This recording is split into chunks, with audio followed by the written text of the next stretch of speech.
The heart of a man is insatiable. What you're about to hear is based on actual events. Listener discretion is advised. The House of Justice stands sentinel on Socialist Street. There are no birds about it, no colors save the dull gray of endless overcast. The citizens who file into the brick courthouse wear expressions of contempt. Their purpose here is nationwide news, the last great failure of the old regime, the first incredible success of the new guard. Haven't you heard? They've snared a wolf. Inside, every utterance evokes rumor of the Rostov butcher, a monster responsible for tearing apart over 50 women and children. Citizens furtively glance towards militia men who usher them ahead.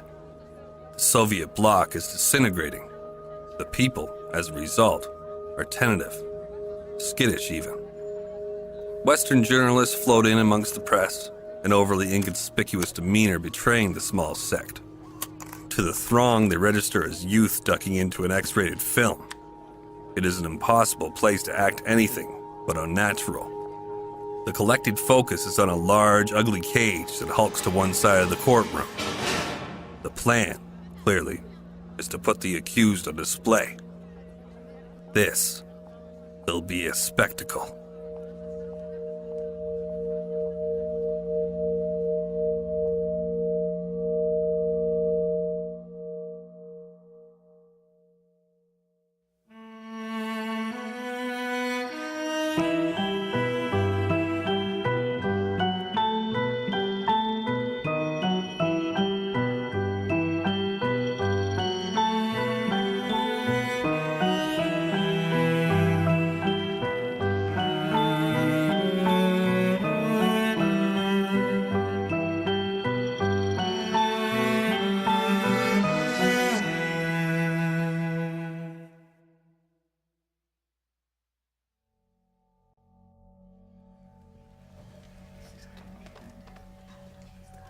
As the pew-like benches begin to fill, the crowd becomes immediately restless. Most are family of the many victims and want badly to lay eyes on the man responsible for the destruction of their loved one. Anxious hands ring together, nervous heels tap hardwood. A beast is coming. They can sense its presence. Down below the rattling floorboards, Andrei Chikatilo waits to be escorted up the staircase before him. His freshly shaven head itches, but he dare not move. The guards lack patience and mercy. Above he hears announcement of the Sudya's arrival, his judge. The overhead lamp begins to swing slightly as the many feet above graduate from tapping to pounding. A gavel smacks the unruly audience into acceptable form, which stills the bright light. Andrei stares into it, his gaze lost and blind behind the thick lenses of his eyeglasses. Then the hand on his forearm tenses, and he is moving up the stairs and into the cage. Chikatilo's arrival feels like an explosion. A brief sucking wind as his presence ignites the bomb, then the ripping, tearing pressure of the crowd trying to scream him to death. He cuts an unimpressive figure, chained between two imposing escorts. His pale blue eyes are marbles loose in the confines of his skull, rolling over everything and resting on nothing. He's a jittery, unwell thing, a half-poisoned cockroach twitching on the floor, waiting for the boot. A woman darts over the banister and swipes at him, barely restrained in time by the militia. His glasses skid over the courtroom floor, where a guard first steps on, then picks up his twisted frames and pushes them into the prisoner's hands, taking care not to make skin-to-skin contact. A small scratch is reddening beside Chikatilo's eye, a near miss. He rubs it and returns the spectacles to his face. He looks like a bookkeeper or a third-rate attorney. An unexpected sense of fulfillment arrives as the special-made cage clangs shut behind him. Left to face the full brunt of the crowd on his own, Chikatilo revels. This is what he longed to feel when prancing around the forest, holding the innards of children up to the sky, smashing bloody fingers into his mouth, and greedily cleaning them. The indifference of nature and God had always disappointed him. But this was provocative. The sensation is as if butterflies were escaping from his stomach into his penis. The result is a rare and terrified erection. The butcher was expected to feign madness in order to avoid the bullet, but his behavior now makes those who doubt his instability take pause.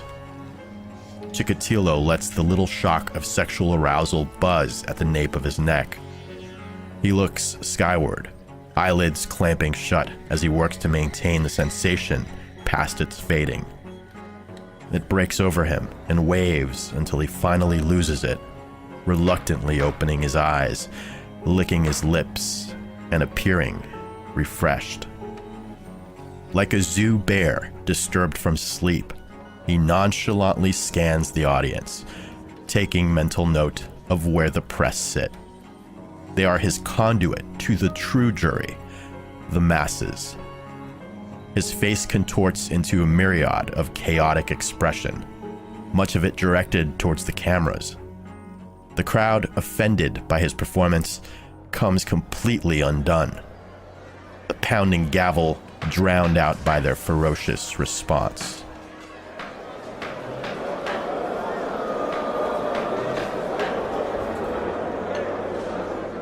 The Sudya repeatedly slams his gavel, but to no avail. Guards take large mouthfuls of water from jugs and spew a disgusting mist over the chaos in a desperate attempt to cool things off. This amuses Chikatilo. He awkwardly spins his hands like an orchestrator before his truncheon slams into the bars. The prisoner wisely takes a seat. A large mocking grin remains, however, draped across his face, as if nailed there. Those eyes still wild and uncertain. He makes a mockery of the trial on this day, and every other day over the months, as the litany of horrors are painstakingly read off by the Sudya. There's no telling how it could be better if he composed himself like a man, but the damage is done. The crowd, shouted and cajoled into silence by the threat of removal, frequently come unhinged regardless. For a time, it is only the echoes of Chikatilo's grating chatter, fluttering about the room like wounded pigeons. The Sudya gives up on ordering the prisoner to shut up and presses forward with his duty. An old woman breaks the silence first. Unable to maintain the stony calm she and the other babushkas have stoically held thus far. Her diatribe of mourning joins the prisoner's muttering, creating an auditory soup of insanity. The mother of one of the many murdered children faints, as the raw emotion swells once again. Insults and promises of excruciating death are hurled at the cage. The gavel pounds incessantly, lending to the chaos rather than dulling it. The Sudya soon moves forward despite this disorder, a situation the beast in the cage could sympathize with. Chikatilo had been faced with similar rooms when all this began roughly 20 years earlier, at a nondescript schoolhouse in rural Russia, a setting where he first began to realize that he was a mistake of nature.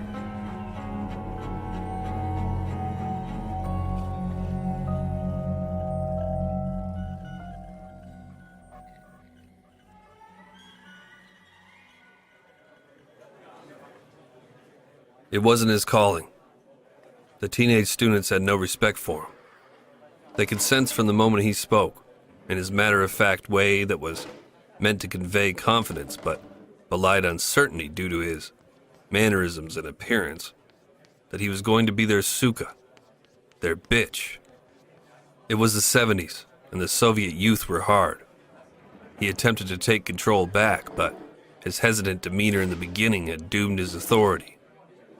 Paper airplanes veered through storm clouds of cigarette smoke, clouds that had plumed defiantly from ruby-red lips that stretched into daring elastic smiles upon the noted faces of his more defiant students. Eventually, Mr. Chikatilo resigned himself to his situation. He wasn't comfortable in Skola. Why should he have been? His own days of learning had been full of anxiety and humiliation. This was just picking up where he'd left off. Deep study and relentless pursuit of academic accolades had done nothing to advance him socially.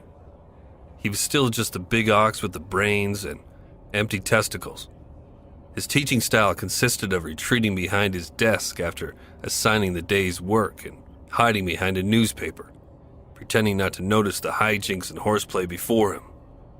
From time to time, he'd peer past the propaganda and out through his thick glasses to appreciate the build of a blossoming young female.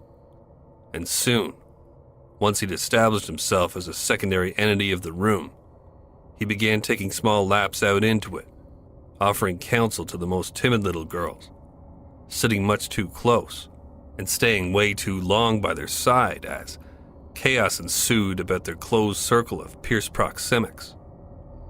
Fellow teachers had been given the impression that Mr. Chikatilo, even though he presented as awkward and introverted, was a rising star in their world. However, it quickly became obvious that the hype was hyperbole. The rare moments of which their new peer decided to include himself in staff discussions were clumsy and painful. It was as if he didn't listen, rather waited for his turn to speak. And when he did, it was a torrent of out-of-place, over-marinated drivel that elicited the same response as students had taken to providing: amused indifference. They labeled their new coworker the Goose for the way he meandered about, back straight, head pecking around as if in search of insects, a head that would fix once certain it was being observed and soon toddle off on its wobbly perch to some imagined task. Potential comrades soon took to ignoring the Goose, which played well for Chikatilo, who, in step with the apathy he'd elicited, began to lift his knuckle-headed knees at a renewed pace that soon caught up to his predatory inclination. He developed a habit of walking into the locker rooms while students were changing. It was a joke amongst them to imitate their odd instructor's heavy breathing and slack expression, his hand hard at work in the pocket of his chinos as he feigned supervision.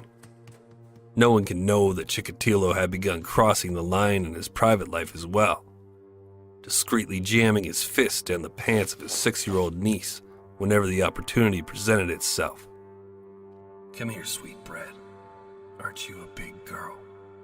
Let's see how you've grown." Revelation comes to Chikatilo after class one dreary afternoon. He holds a female student behind for a lecture on bad grades.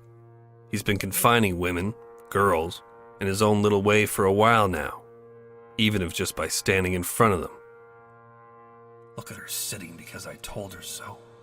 She and the others had their fun at my expense, but the tables have turned. Here I am now, and there you are, little girl. You soft little thing. I wonder." Does Chikatilo move first or do his hands? They are all over her, slipping into the folds of her clothing, pushing and prodding and now pulling despite how she squirms against him. "Tighter then, tighter. How do you like this?" The girl struggles violently now, trying to free herself from Mr. Chikatilo's clutches. She's shrunk from his initial touch, not wanting to believe that he'd go further. But he does go further, much further. His hands run over her body as if searching for contraband. She's helpless under the man's deceptive strength, and it's only when his entire body goes rigid, his mouth breathing a wet, disgusting sigh into her ear, that she breaks loose as his grip relents. The Goose has become something else entirely now. He stumbles to the classroom door and adjusts himself before turning to the frightened girl. His eyes are glassy and black in the dim light. He is looking directly at her, a rare thing. There is something approaching from deep inside that blackness, the light of an anglerfish floating into view for the first time, surfacing. When he finally exits, locking the door behind him in a weak attempt to contain what he had done, the violated student escapes through a window and runs home. A complaint is filed by her parents, but nothing becomes of it.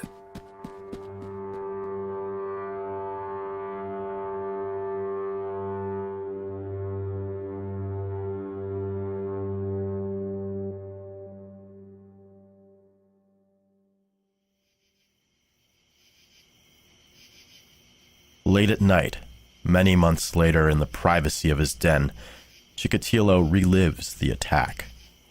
The recollection of palpable fear brings him a static wave of pleasure. This is a sensation that no woman, not even his wife, had ever generated in him. Something in the past that he'd been forced to create on his own through dark fantasy. Fantasy now weakened in its potency by this new knowledge of there being a more delicious way to unlock his virility. A kerosene lantern glows orange, spreading warm illumination across the teacher's concentrated and sweat-beaded face. His transfer after the attack is bothersome. It's not clear why he's been assigned a new schola, so he's behaved himself, just to be safe. His new pupils have tempted him, dropping pencils, bending over, licking lips. He thinks of the upcoming swimming trip, a trip he's arranged for the sole purpose of getting his students into revealing attire for his perusal. He checks in on what he thinks of as his pink passion, an ever-present urge that burns bright red as of late, but at the moment is a gray rock. The teacher removes a rough hand from his open trousers, dissatisfied as per usual, and dials down the flame until he is one with the dark.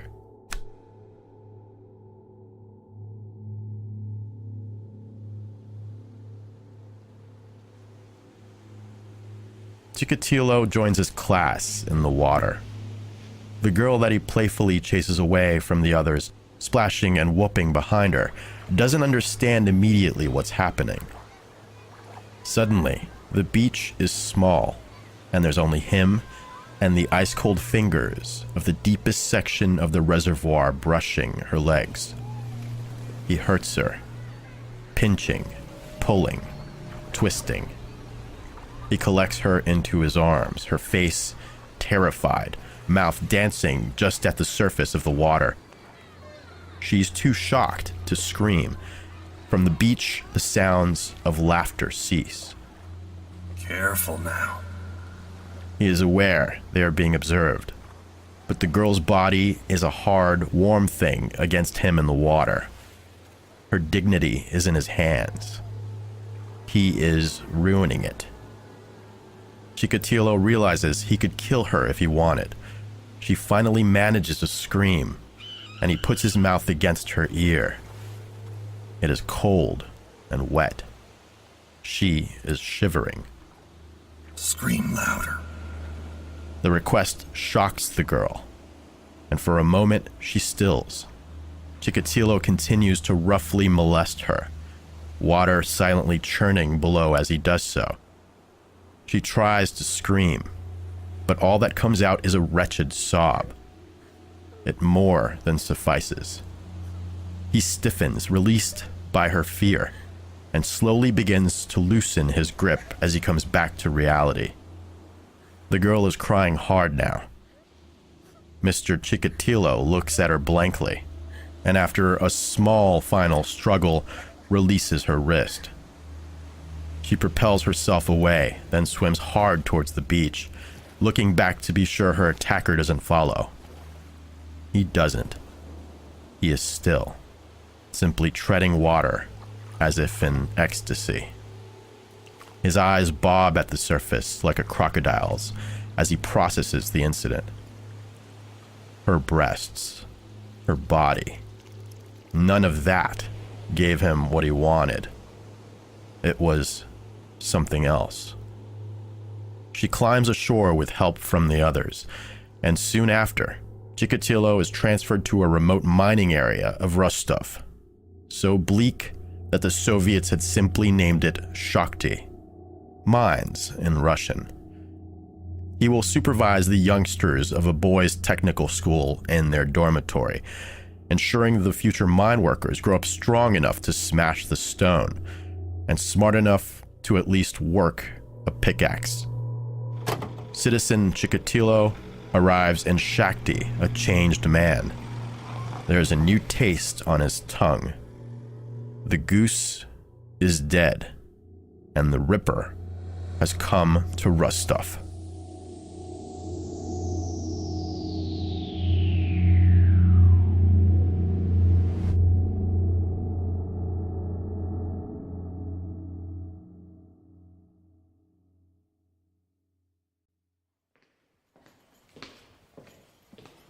This change of scenery serves Citizen Chikatilo well. He now has an entire boys' dormitory under his charge, to stock with impunity every night. His silhouette makes routine appearances at the doorways of these young men while they sleep.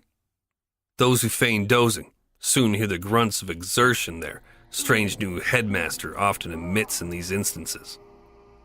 The boys joke amongst one another, as all of Chikatilo's students eventually do, imitating the behavior a few have witnessed after opening their eyes slightly. They laugh in the daytime when a boy hunches and feverishly mimics Mr. Chikatilo's furious masturbation through pant pocket, but at night, each are terrified. What they can't reproduce are the cold eyes and the oppressive sense of danger. He's starting to enter the rooms, pulling back blankets as if to make sure the boys are asleep. This is not his true intent, of course. He wants to see their flesh, an exposed nipple, a flat stomach. Inevitably, he's overcome with the desire for contact, a desire that overwhelms him and morphs into a need one night while drinking in the flesh of a sleeping 15-year-old boy. The boy wakes up to the familiar grunts and gasps from Mr. Chikatilo, but this time he's much closer than the doorway or bedside. He's under the blanket, his rough face buried into the young man's abdomen. The boy yells out, and the writhing, slobbering mass under his covers slowly removes blunt fingers from the elastic of the underwear it was about to rip down, then darts from the room like a wraith. Chikatilo hopes that the boy will stay quiet, perhaps even chalk the incident up as a nightmare, but no such luck. The students band together after learning of the attack and confront their headmaster, threatening to beat him to death.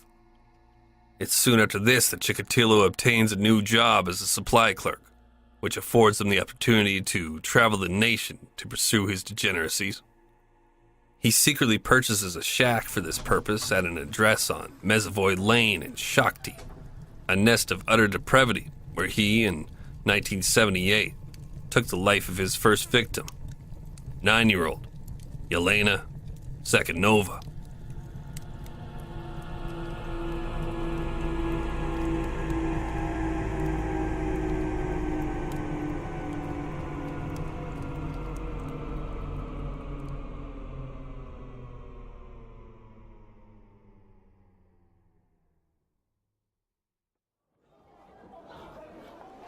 Mention of a young Lena transforms the courtroom into a symphony hall of screams and adulations. Yet another elderly woman lunges over the banister at Chikatilo, fingers like claws. A guard and several men who look to be relatives reel her back in. Andre screams at her and them, and then at the ceiling, making nonsense words with his mouth. Poka, poka, poka, poka. Poka, poka, poka, poka. That was the sound she made on approach. He spotted the girl through exhaust smoke as he disembarked the tired old avtobus. Its fading moan soon replaced with the little darling's song. The plan was to spend the evening at his secret dacha, where he liked to sit some nights and be alone. His wife could be domineering, so a hideaway he felt was a necessity. Of course, it doubled as a pleasure den, to which the occasional half-starved vagrant could be led, where once inside, they could wither under his dark gaze, never turning down his proposal of a meal and drink in exchange for the rough sex he now craved. She was like a Christmas present, and it was December, you see, and very cold. She wore a bright red coat and wobbled from foot to foot in the snow. You know how children are. He had some of his own, of course, and she was such a bundle, it appeared as if she might topple over at any moment. He asked her what was the matter, told her that fathers like he could tell when children were in need of something. They walked together, and he learned she was returning from a companion's house. It wasn't long before she shared her pressing issue, that she had to urinate, badly. His years spent working with children paid off when young Lena, now feeling as if she were with a friend rather than a stranger, eagerly accepted his proposal that she come with him down the dark streets that led to his discreet dacha. Not only could she relieve herself there, she could warm up. He'd fix her a hot cocoa.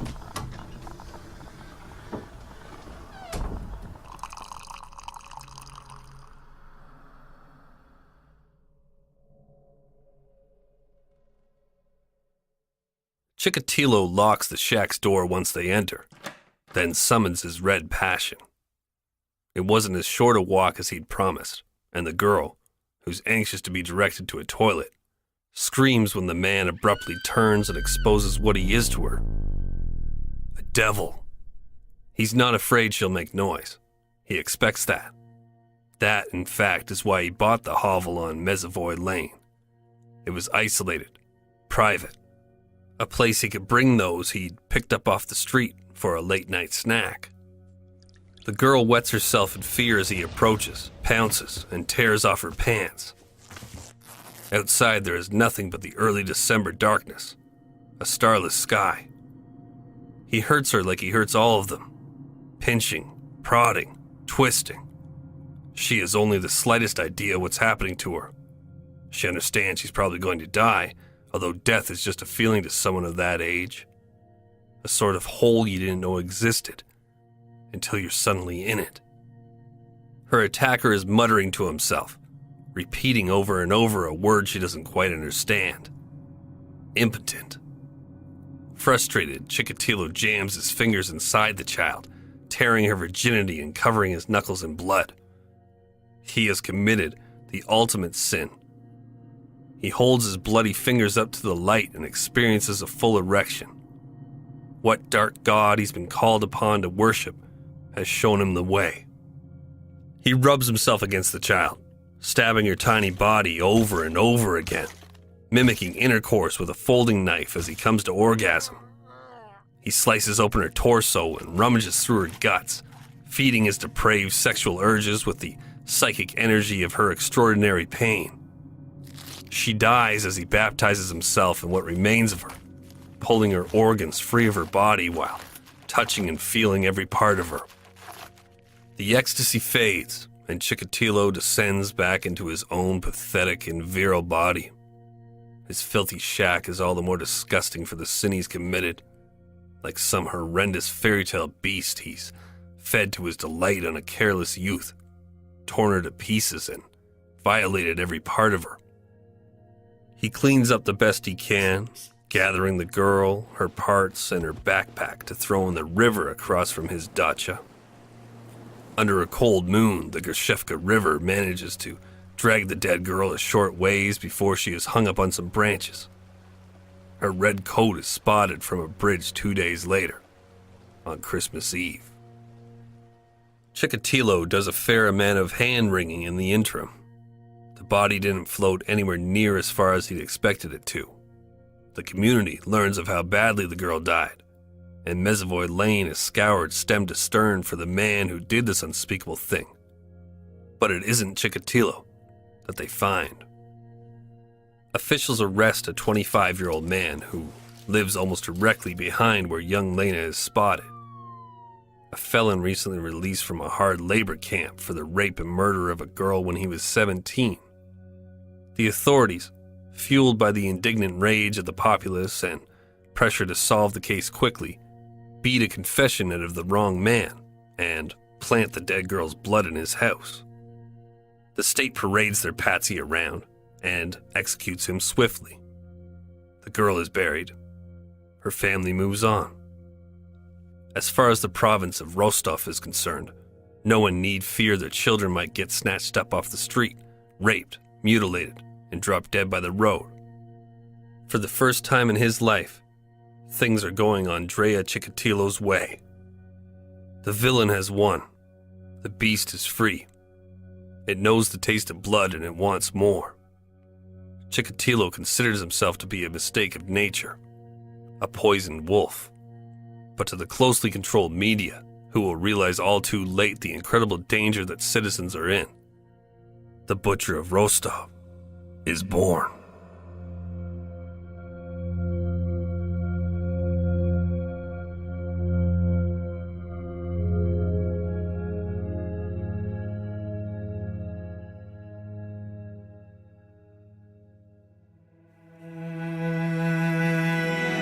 Monstruo is an Incongruity Media production. If you've enjoyed this experience, please subscribe and leave a positive review. You can find out more by searching for Monstruo Podcast on Facebook, Twitter, and Instagram, or visit us at monstruopodcast.com. This show is produced, hosted, and written by Jack Luna and Mike Boudet.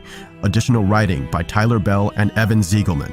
Research by Hagar Barak. Sound design and editing by Jonathan McMichael and Robert Ravelli. Original score by Leon Rogers. Art by Denny Ray.